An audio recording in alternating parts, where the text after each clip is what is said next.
नमस्कार, मैं Naresh Kumar, special teacher, district project coordinator, office Jhajjar, DPC Shri Paramjit Chahal, APC Shri Surendra, BRC Shri Virendra Singh. आज हम CWSN बच्चों के दैनिक क्रिया कौशल के बारे में बात करने वाले हैं। इसमें हम बच्चों को ब्रश करना सिखाते हैं, बाथिंग नहाना सिखाते हैं, use of towels after bath नहाने के बाद टॉवल का कैसे इस्तेमाल किया जाता है वो सिखाते हैं, हैंड वॉशिंग सिखाते हैं, हाथ धोना सिखाते हैं, वियरिंग शर्ट्स यानी कि कपड़े पहनना सिखाते हैं, वियरिंग मास्क पहनना भी हम सिखाते हैं, क्योंकि वर्तमान समय कोरोना का समय चल रहा है। इसमें मास्क बहुत महत्वपूर्ण है कि जब भी घर से बाहर निकलते हैं तो हमें मास्क पहन के ही निकलना चाहिए। ब्रशिंग, सबसे पहले हम बच्चों को ब्रश करना सिखाते हैं। ब्रश करना सिखाने के लिए बच्चे को सबसे पहले बिना पेस्ट लगाए ही ब्रश दिया जाता है, ताकि जो पेस्ट है वो बच्चे के मुंह के अंदर ना चलाया जाए। इसमें हम बच्चे को एक हाथ से ब्रश पकड़ के दांतों पे कैसे हल्के हल्के रगड़ा जाता है वो सिखाते हैं। खाली पानी में ब्रश को भिगाया, फिर बच्चे को दांतों पे रगड़ना, हल्के दाएं से बाएं, बाएं से दाएं, ऐसा सिखाते हैं। फिर दूसरे हाथ से ब्रश पकड़ के हल्के हल्के दाएं से बाएं, बाएं से दाएं रगड़ना भी सिखाते हैं। इसमें हम थोड़ा थोड़ा अभ्यास करके पहले बच्चे को बिना पेस्ट लगाए ब्रश का अभ्यास करवाते हैं। जब बच्चे को हल्का हल्का सा महसूस होता है और ब्रश चलाना आ जाता है, उसके बाद ब्रश पे हल्का सा पेस्ट लगाकर बच्चे को ब्रश करना सिखाया जाता है। ब्रश करने के बाद सब पानी लेकर उससे कुल्ला करना भी सिखाते हैं, ताकि जो भी दांत साफ होने के बाद जो झाग या साबुन मुंह में बच जाता है उसको साफ किया जा सके। इस प्रकार हम बच्चे को शुरुआती दौर में आत्मनिर्भर बनाने के लिए ब्रश करना सिखाते हैं। बाथिंग, बच्चे को नहाना सिखाते हैं। नहाना सिखाने के लिए हम बाथरूम में जो उपलब्ध संसाधन होने चाहिए, उसके लिए बाथरूम में नल में से पानी भरने के लिए बाल्टी होनी चाहिए, एक डब्बा होना चाहिए, साबुन होनी चाहिए, टॉवल होना चाहिए, ताकि नहाने के बाद शरीर को पोंछा जा सके। सबसे पहले बच्चे को सिखाया जाता है कि किस प्रकार नल के पास जाकर नल को खोलकर पानी भरा जाता है। जब पानी बाल्टी में भर जाता है तो उसके बाद अपने शरीर के जो कपड़े होते हैं वो उतार कर, अंडरवियर को छोड़कर, सब जो हैंगर होता है उस पे रख दिए जाते हैं, ताकि नहाने के बाद उनको धुला जा सके। पानी डब्बे में भरकर सबसे पहले मुंह धोया जाता है। मुंह धोने के बाद बच्चे को हम बताते हैं कि सबसे पहले सर को धोया जाए। सर धोने के बाद बाकी के शरीर पर पानी गिरता रहेगा और शरीर गीला हो जाएगा, तो हाथ से रगड़कर पूरे शरीर को पानी से भिगो लिया जाता है। इसमें जो शरीर का तापमान होता है उसके अनुसार ही कई बार हमें उचित रहता है कि पहले सर को धोया जा सके, ताकि सर ठंडा हो तो दिमाग भी ठंडा ही रहता है।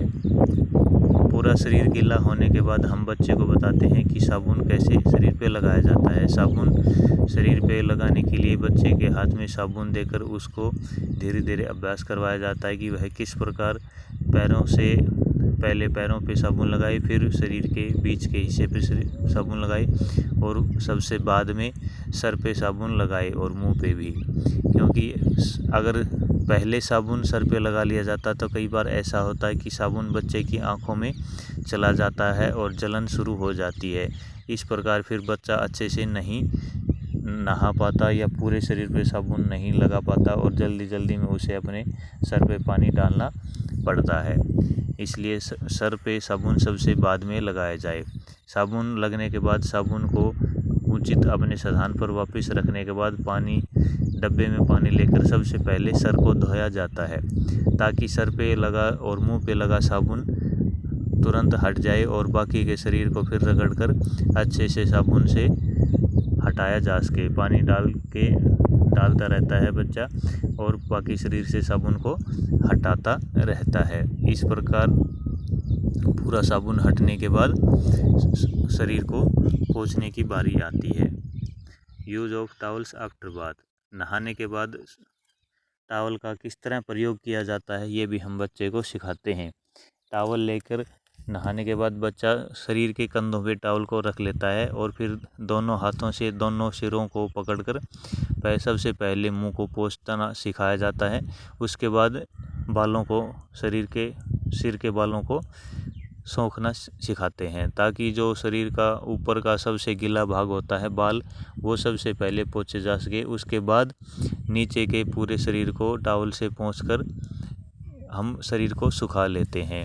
इसमें पूरा शरीर पोंछने के बाद हम टॉवल को अपनी कमर पर लपेटकर अंडरवियर बदलना भी बता देते हैं बच्चे को।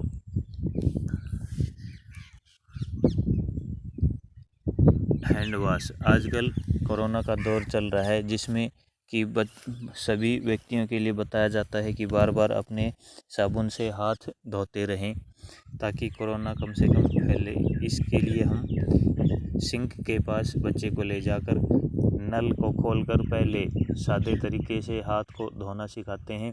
उसके बाद उस पर हैंड वॉश या साबुन लगाकर दोनों हाथों को ऊपर से नीचे रगड़कर, उंगलियों को आपस में रगड़कर और ऊपर से नीचे हथेली से ऊपर फिर वापस ऐसे रगड़ कर हाथ धोना सिखाते हैं। साबुन या हैंड वॉश रगड़ने के बाद फिर नल को खोलकर हाथ धुलना बच्चे को सिखाया जाता है।